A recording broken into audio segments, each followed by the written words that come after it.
We're here with Peter Sarsgaard. Peter, where are we? In a field.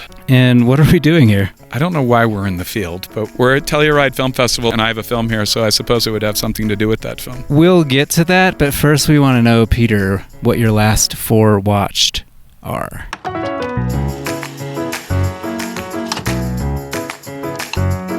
This morning at 9 a.m., I saw Anora, which I really liked. I was conflicted as I'm Catholic, and it was a Sunday morning. I had the most sex of any movie I've seen in a long time. Where do you fall on the sex and movies discourse? I'm all for it if it's meaningful, and it really was in this film.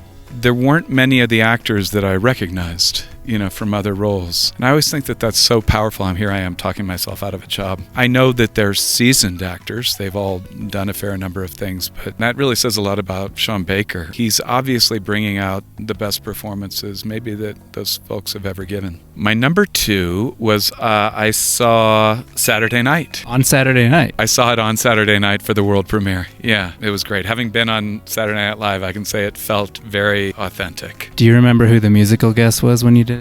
The Strokes. Oh, that's awesome.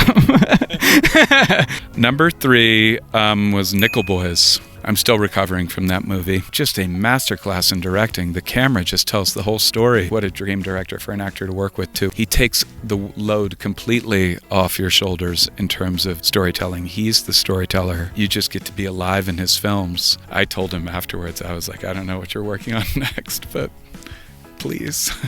Before coming here, actually the last movie I saw was Nights of Cabiria, Family Watch. Sad and depressing movies for family night. I want to watch a movie that I like also, so we're not just going to watch the Snuffleupagus, whatever movie that they want to watch. And so you're here for September 5. September 5th, I think, asks the question of what purpose does the camera serve in finding out the truth? Since photography's been invented, we thought that that's what it was uniquely created for doing. We forget that when you point the camera at something, you're framing out all this other stuff. You've already made a decision where you're standing and how you're pointing it and all of that. For some reason, I can't remember when I first even learned about these events. I feel like, I was born in 1971, so I was too young to experience them, but I feel like it's always been in my head.